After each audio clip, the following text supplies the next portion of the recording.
ir ten filmuoju. Tai sveiki, Jokūbai, ačiū, kad užsukot. Sveiki. Pirmiausia, norėjau, kad prisistatytumėt, ką veikėt, žmonėms būtų įdomu. Apie jūs, kas jūs, ką jūs darot ir ko užsiėmėt. Aš esu mokslininkas, aš dirbu Hjustono universitete, bet taip pat turiu ir verslininko gyslelę. Iš mokslinės pusės mano specialybė yra neuromokslas ir neurologinės lygos. Ypatingai domiuosi epilepsija, Alzheimerio liga ir traumatinė smegenų, trauminė smegenų reiškia. Ir laboratorijoje mes nagrinėjame šitos procesus, kaip juos geriau sutramdyti. Ar tai būtų epileptinis priepuolis, ar tai demencijos progresavimas. Ir laboratorijoje mes daugiau dirbame su ląstelėmis ir gyvūnėliais ir mes ieškome naujų ne tik supratimo gyslių tų ligų, bet taip pat ir naujų gydymų, naujų preparatų, sakysime, naujų vaistų, kaip pagerinti arba net išgydyti tam tikras ligas, tam tikrus simptomus. Ir laboratorijoje mes dabar koncentruojamės į darbą su kanabinoidais. Kaip žinai, kanabinoidai yra iš kanapių ir jų yra virš 100 jau žinomų. Virš 160. Virš 160, skaičius auga. Jo, aš irgi tai girdžiu, kad visą. Visi žino apie tetrahydrokanabinolį, kas yra THC. Jisai pagrindinis kanabinoidas kai kuriuose rūšyse kanapių. Bet mus domina ne tik THC, bet domina taip pat ir kiti kanabinoidai, kaip kanabidijolis, kaip kanabidžerolis, kurie turi jau įrodytų tam tikrų medicininių galių ir potencialo. Ir ypatingai mus domi kombinacija įvairių kanabinoidų, kaip veikia sąveika, kokia yra jo, kurią mes apibūdiname kaip entourage efektą, kaip entouražo efektas. Tai yra sinergija tarp tam tikrų komponentų kanapių ir ne tik kanabinoidų, nes kanapėse yra labai daug kitų veiksmingų ir gydomųjų medžiagų, ypatingai terpenai, flavonoidai, taip, kvapnieji terpenai. Ir įvyksta, mes manome, sinergija tarp tų įvairių komponentų kanapių. Ir ta sinergija dažnai duoda pozityvų efektą, dažniausiai duoda pozityvų efektą. Kartais gali būti, kad vienas kanceluoja kitą, taip sakant, komponentas, bet mus tai labai domina laboratorija. Iš verslo pusės Hjustono universiteto inovaciniam centre mes esame įkūrę kompaniją, kuri vadinasi Cantelligence, Cannabinoid Intelligence. Ir kompanijos tikslas yra, kad mes edukuojame žmonės apie kanapes.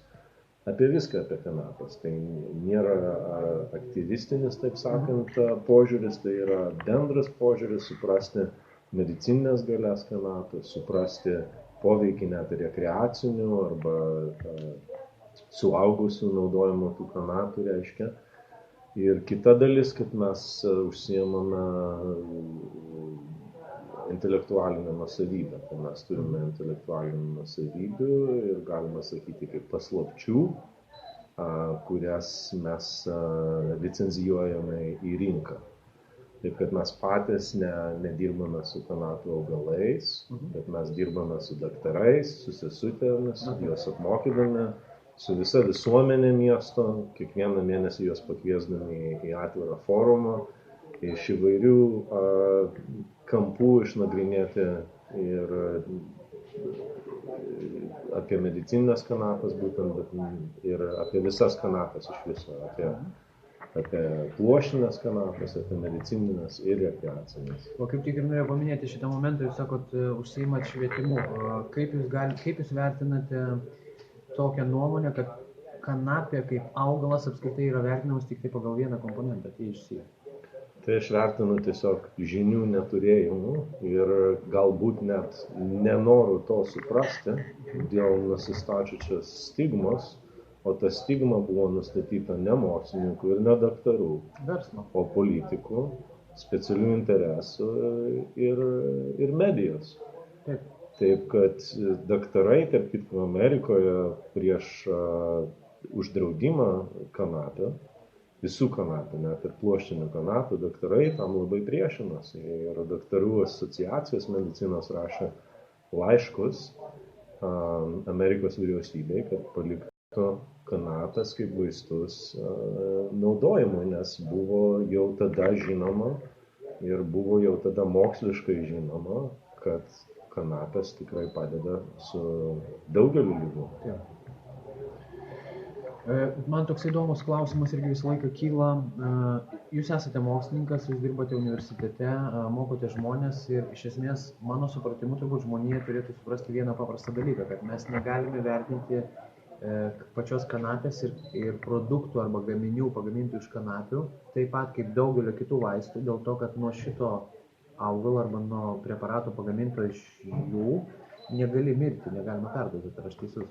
Taip, jūs teisus, aš tiesiog, kaip esu minėjęs anksčiau, mes susidurėme pirmą sykį istorijoje, aš manau, bent jau mūsų toje modernioje istorijoje keletą šimtų metų, kur yra augalas, kuris turi intoksikuoja,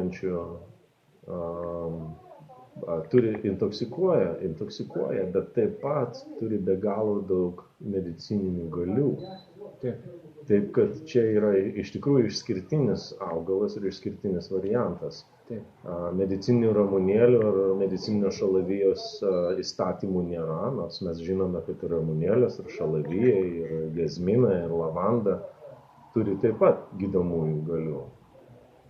Dabar su kanapėmis, kas yra įdomu, kad žmonės nesupranta visų pirma skirtumo tarp pluoštinių kanapių. Pluoštinės kanapės neturi THC, tetrahidrokanabinolio. Jų panaudojimas pluoštinių kanapių gali būti tūkstančiams produktų.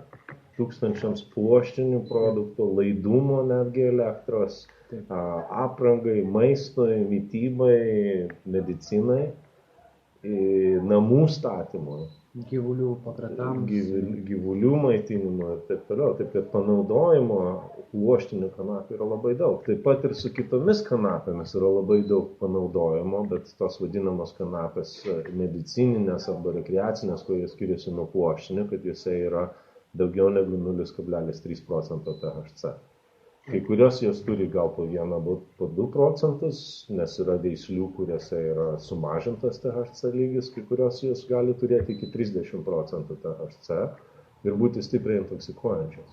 Ir dar įdomus dalykas, kad, sakysime, jeigu paimti etanolį iš alkoholio, tai mes žinome, kad jisai turi dezinfekuojančio, galima naudoti kaip dezinfekantą.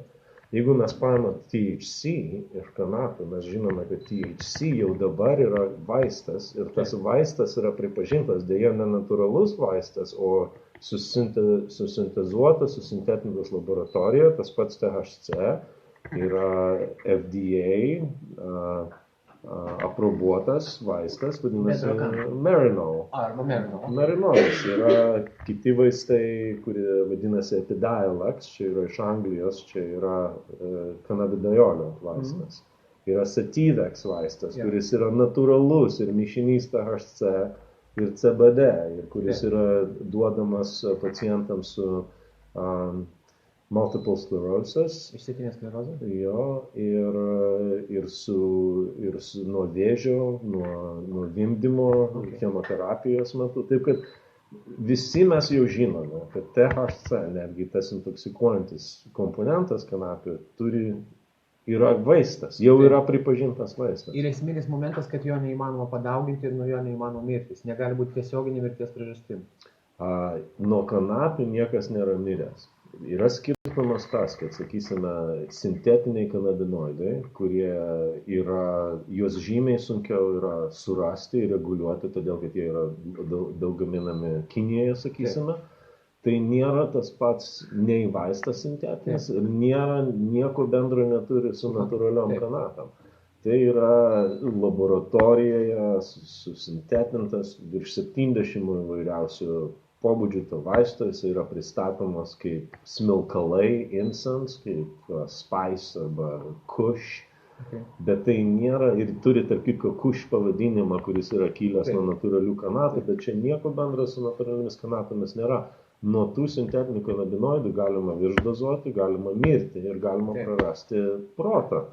Ir su mažomis dozėmis. Skirtumas yra tame, kad susintezuotas THC, šitas reiškia smilkalai, taip sakant, incense, jie yra vos ne 1000, jeigu nedaugiau kartų stipriau veikia receptorius smegenyse ir gali pakenkti.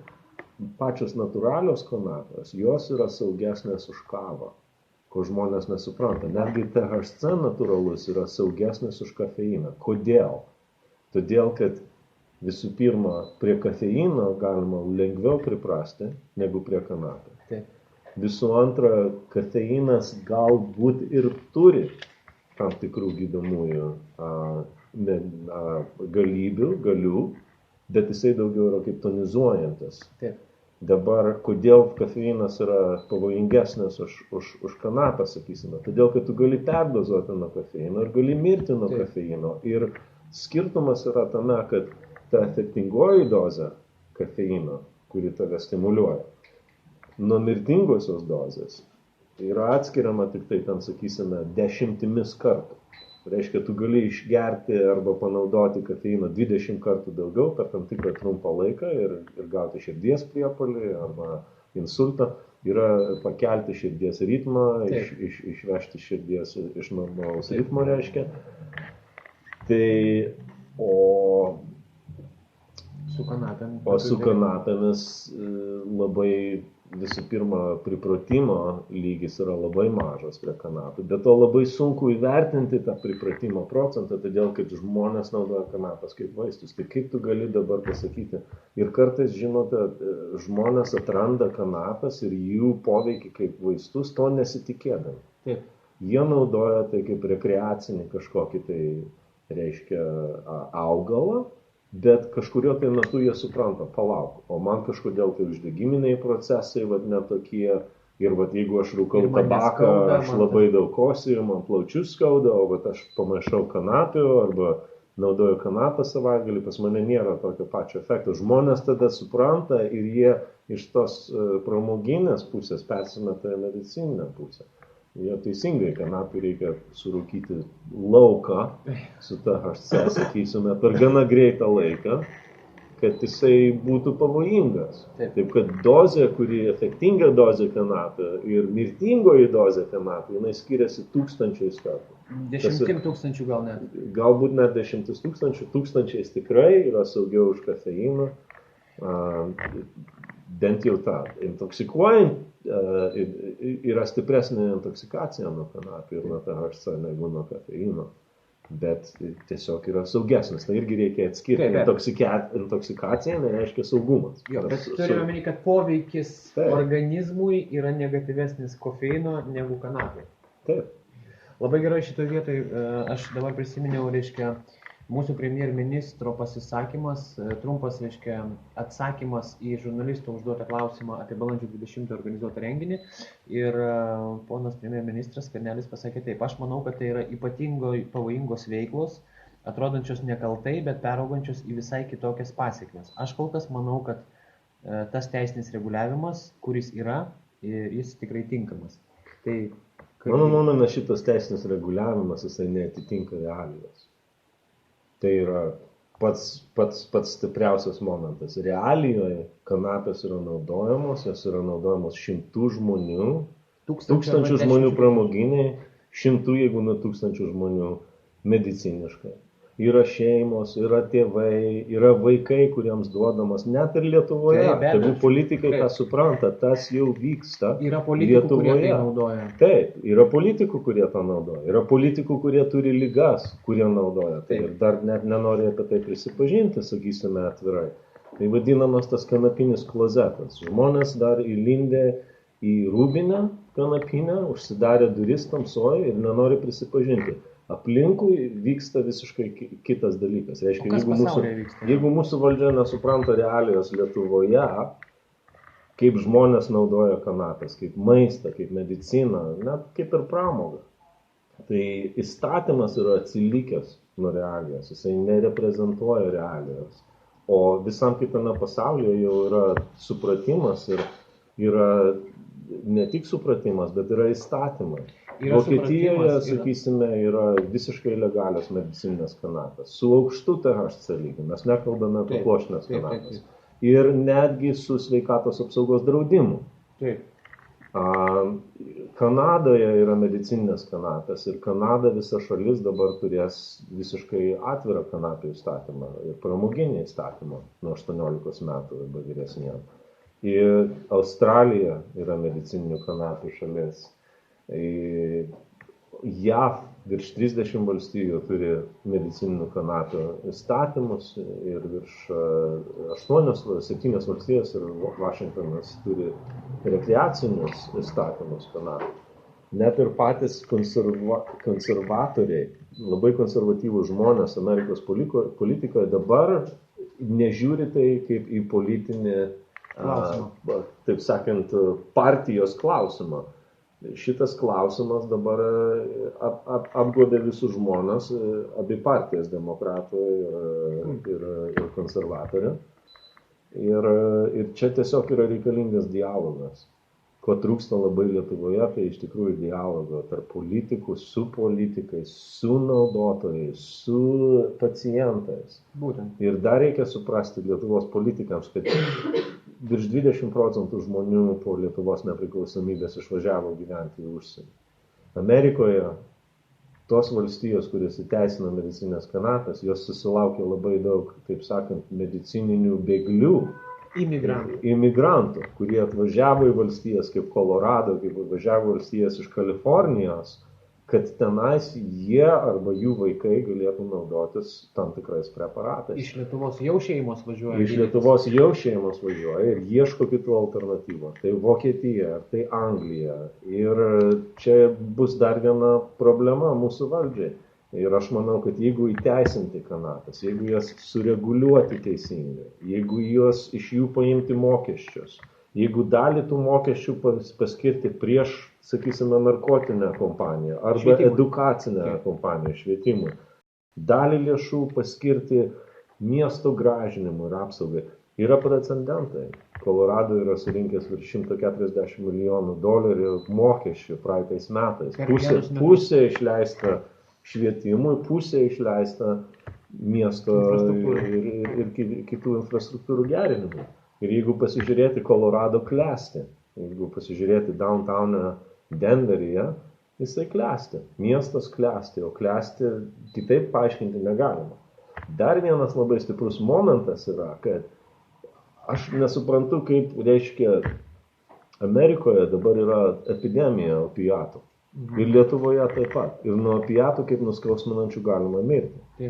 O yra straipsniai Journal American Medical Association. Čia nėra laikraštis kažkoks tai arba, reiškia, balandžio 20-osios websaitas. Čia yra tikri straipsniai. Ir dabar truputėlį pamečiau mintį. Apie opiatus. Apie opiatus. Ir jie, ką tie straipsniai rodo, kad tose valstijose, kur medicinės kanapės buvo įteisintos ir naudojamos, krito viršdozės ir krito mirtis nuo opiatų. Ir su nieko kitu negalima buvo to susieti.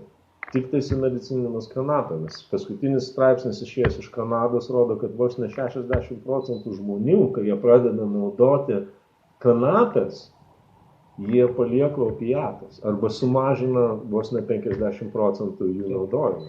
Opiatai yra labai stiprus, nuo jų galima gauti viršdozės labai lengvai. Ir tame yra problema. Tai vat mūsų Lietuvos politikai irgi turėtų suprasti, kad tokia problema egzistuoja. Pas mūsų atvirkščiai, jie piešia paralelę tarp to, kad kaip yra mūsų premjerministras, jisai piešia paralelę, kad nuo kanapių prasideda kelias į sunkesnius narkotikus. Tai yra 61 metais, nuo 61 metų draudimo suformuotas, reiškia, tas vat, medijos pasakų arba gandų lygyje suformuluotas įsivaizdavimas, kad kanapės tai yra kelias į sunkesnius narkotikus. Tai atvirkščiai, sunkiųjų narkotikų priklausomybės šiai dienai jau yra gydomos kanapėmis. Kanapėmis Viskas yra ir kanabinoidais, visiškai kitaip. Ir jeigu dar yra tokia nuomonė, kad, taip sakant, gateway drug hypothesis, tai tie politikai, kurie šituo tiki Lietuvoje, yra atsilikę. Jie yra visiškai atsilikę, todėl kad jie turi pasiskaityti Nacionalinės sveikatos apsaugos departamento Amerikos aprašus, kad nėra tokio įrodymo daugiau, kad tai iš tikrųjų buvo mitas, kuris buvo propaguotas Amerikos valdžios. Netgi iš oficialių... Taip, ir iš įvairių tinklalapių jisai yra pašalinamas. Taip, tai yra pašalinama, nes nėra įrodymo. Taip, kad jeigu politikas naudoja tai kaip kažkokį tai faktą, tai yra visiškai atsilikęs ne tik nuo realijos, bet nuo tikrųjų faktų. Nuo tikrios realybės, kuri yra spausdintų faktų. Gerai, aš norėčiau tada gal paprašyti jūsų pasakyti palinkėjimą mums visiems gyvenantiems čia, nes jūs greit išvykstate. Ką jūs palinkėtumėte mums, ką mes turėtume daryti ir kaip mes turėtume pasiekti, kad taip tradiciškai ir kultūriškai mums artimas augalas būtų leistas naudoti taip, kaip kiekvienas suaugęs žmogus nori jį naudoti. Mes lietuviai mes esame pagoniai. Mes mylime gamtą, mes mylime žoleles, mes mylime jūrą, mes mylime vandenį, viską, medų, taip. Mes tikime liepžiedžių arbata, medumi. Mums reikia patikėti kanapėmis. Visiems, ne mums.